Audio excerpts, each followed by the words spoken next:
So today we're going to be looking at Chapter 1 and the prerequisite science skills. What is chemistry? Chemistry is the study of matter and the changes that it undergoes.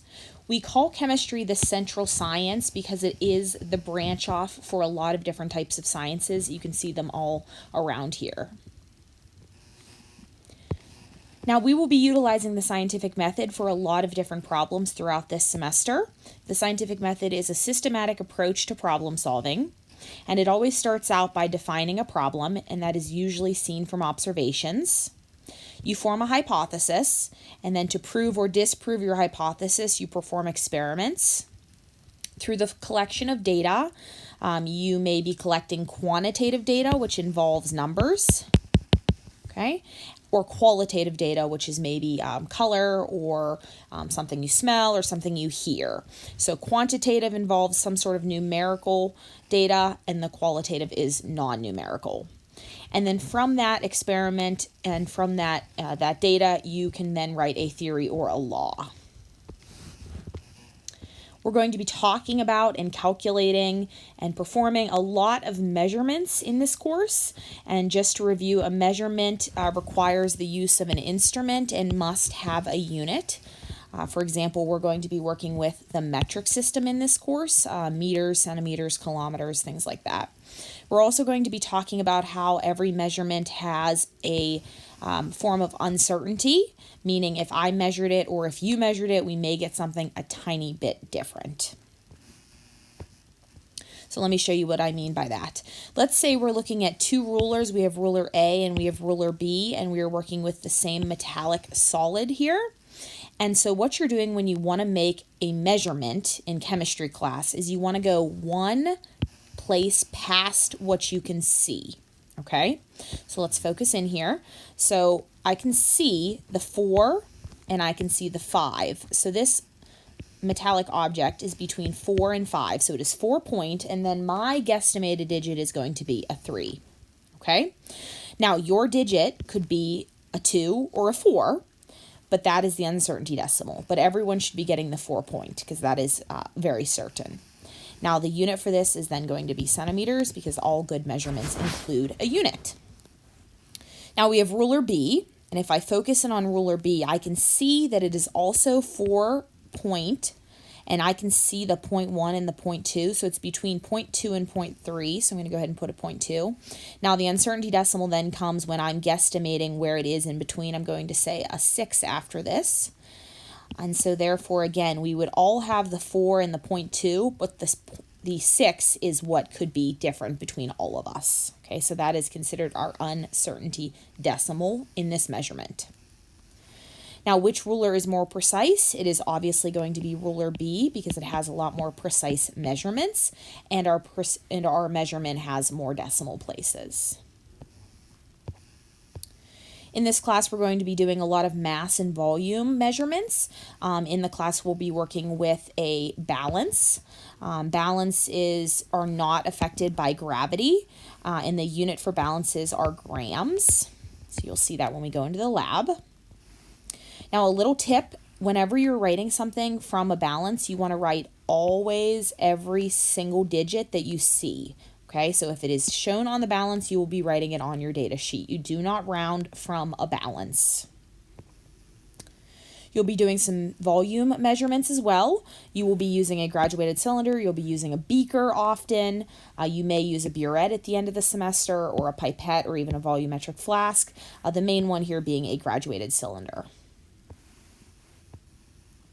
Now we're going to talk about significant digits or significant figures. A significant digit, a significant figure is an interchangeable term, and it is basically us counting a certain amount of values to determine precision. And significant figures or significant digits take into account the values with known certainty and the uncertain digits. Okay. Now, we count and round to a number of significant figures to express that number to a required degree of accuracy. So this is all about measuring how accurate a measurement tool is. So when I have more sig figs, I'm going to have more precise measurements. So here I have some rules that we're going to utilize. You will get better at these rules as you practice them. So the first one is all non-zero digits are always significant. So for example, we have here 1,276. I like to kind of tag them off as I count them. 1, 2, 3, 4. I have 4 significant figures in that number, meaning there are 4 pieces of data of precision. Okay? All zeros between non-zero digits, okay, are significant. So when I count off this number, I can see here that I have a 7. So 1, 2, 3, 4, 5. There are 5 sig figs in the number 70.607. Zeros after the decimal point, when you have a 0 to the left of the decimal point, are not significant. This is our first one that is showing not. So let me demonstrate that. So when we're looking at this number is not significant. We do not count it. It's still shown. It's just not considered a counting number of significant figures. So this is not, this is not, this is not, but we still can count here. 1, 2, 3, 4, 5, 6. So this has 6 significant figures. So these, what we call front zeros, are still going to be shown, but they're not considered significant. So it has 6 numbers of precision there. Zeros after the decimal point, when you have a non-zero to the left, are significant. So this is a little bit confusing, but basically, because this is what we call an end zero, and there are non-zero digits in front of it, and there's a decimal point, we do count that one. So there are going to be 3 significant figures for that number. Now, zeros at the end of a number with no decimal point is considered not significant. So for example, 1,300 is just 2 significant figures here.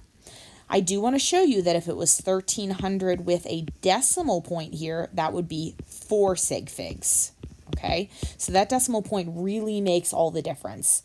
When you're counting sig figs, zeros are the most difficult to figure out, so you have to utilize these rules to apply them. So end zeros have to have a decimal point to be significant. The last rule is if you have a countable value, for example, everything else here has been measurements. This is a silly one. This is chickens, but let's say we had cupcakes or we had paper clips. Anything that has something that a person could count, and we'd all count the exact same number, has what we call an infinite sig figs. So 12 chickens would have infinite sig figs. You can actually draw the infinity sign if you want. Either one of those are appropriate. So because if I counted the amount of chickens and you counted the amount of chickens, we'd hopefully both get 12. That means it has infinite precision. Where if we made other measurements, we all may get something a tiny bit different. All right, so let's talk about rounding. We're going to be doing a lot of rounding in this course. If the number is equal or greater than 5, you round it up. If the number is equal or less than 4, you keep that digit. You do not round down, but you just keep it, and we'll do some practice with that. Now, remember, when you're doing multiple calculations at a time, you want to make sure they're keeping a couple more extra sig figs than necessary, and then you're going to round at the very end. Okay, we don't round in between calculations. Okay, so keep a couple extra decimal places, and then you can round at the end. So let's say, for example, we had 15.73849, and we had to round this to 3 sig figs. So the way I like to do this is I actually like to underline my first 3 significant digits, so the 15.7, and then I ask myself, does this 3 round the 7 up? The answer is no, so therefore my answer is just 15.7. Now let's round this to 4 significant figures. I'm going to do the same thing. So 15.73 is my first 4 significant digits. When I look at this 8, this is above 5, so it's going to push my 3 up. So I'm going to have 15.74. And then go ahead and do this last one. I'm rounding this to 2 significant figures, so that is right here, 15. So I look at you always have to look at the next digit. If it is a 5 or above, you round the next one up. So because this is a 7, it'll round this to a 6, which will round me to 16. Okay. All right, so now we have to take into account how to round when we have zeros. So let's do a couple practice problems here. We are going to round 183 milliliters to two significant figures. So if we were to count the sig figs at this point, it would have 3 sig figs, but the question is asking us to round it to 2. So my first 2 significant figures here is the 1 and the 8. And if we look at the 3, that does not round up that 8. So if I wrote 18, that is not a rounded number. I cannot round 183 to 18. Okay, that's not a round. That is a completely different number. So sometimes we're going to have to use zeros to hold the place of the hundred spot. Okay, so to round 183 to 2 sig figs, we're going to round it to 180. And then we'll, of course, put our units. Remember, if I put a decimal point at the end of that 180, it would be 3 sig figs. But if I keep a decimal point off, it only ends up being 2. Let's go ahead and round 187,501 to 3 sig figs. So I'm going to go ahead and underline my first 3 sig figs. I'm going to look at the number after. This is a 5, so it's going to round it up. So I'm going to go ahead and make that 188. And then I need to keep those placeholders to make sure this number is in the same vicinity as the original. So my rounded number is 188,000. And then there's no unit for that one. So you have to always look at the next number, and sometimes you're going to place zeros to account for the original number. Now, sig fig rules when we are multiplying or dividing. When you are multiplying or dividing measurements, the answer is limited by the value with the fewest number of sig figs. So let me show you an example here. If we're multiplying 7.28 times 4.6, we are going to look at how many sig figs each of these have. This has 3 significant figures. This has 2 significant figures. So that means you get the answer on your calculator, which would be this. Our unit is centimeters squared. And then you have to round. So you get the original answer. I like to write it down. And then I'm going to say I only need 2 sig figs here. So I'm going to go ahead and underline my first 2. Then I'm going to look. This is a 4, so this does not round up. So I'm going to just go ahead and round this to 33, and then I'm going to keep my unit of 2. Or keep my, my unit of centimeters squared. All right, so the correct answer with the correct amount of sig figs is 33 centimeters squared. We're going to go ahead and look at scientific notation. Scientific notation helps us put very large or very small numbers into more manageable ways to understand and easier ways to put it in the calculator. And so when we do scientific notation, we're going to make sure we have one number, a decimal, the other significant values. We're going to see a times 10, and then we're going to use an exponent. Okay, so we're going to have one digit, a decimal, the rest of the important significant digits, and then times 10 to the power.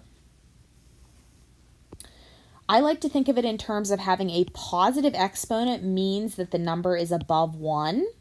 Having a negative exponent means the number is below 1. So let me show you some examples here. So when I'm writing 2,468 into standard scientific notation, I want to put my first number and then draw a decimal point. And then I'm going to go ahead and fill in the other numbers that are significant, which is all of them. And then I want to remember a decimal point is here, so you have to see how many spots you moved. So I moved 3 spots to get it to be in between the first and the second. Now, how do I know this is a positive 3 exponent? Because this original number is above 1. Okay, so that's how I like to think about it. So this 10 to the third power is because this original number is above 1. So this is the number in standard scientific notation. So let's do this again. So what I'm going to go ahead and do is I want the decimal place to be in between the first real digit or non-zero digit and the second. So my answer is going to be 1.23 times 10 to the, and then we need to see how many we've moved. We've moved 1, 2, 3, 4. And then we need to ask ourselves, is this original number below or above 1? It is below, so therefore my exponent is going to be negative. Okay? All right, and then last, I want to remind you that you are going to need a scientific calculator for this class. We're going to be using the E key very often, and I am 100% willing to show you how to use that on your calculator. Remember, scientific calculators cost about $10. These are not graphing calculators, which cost $100. You do not need a graphing calculator. You need a scientific calculator. Please let me know if you want an email from me with a recommendation. You can buy it at Walmart, Amazon, Target, anywhere, and they are about $10. You will not be able to use a phone calculator on any exam in this course. Thanks for listening.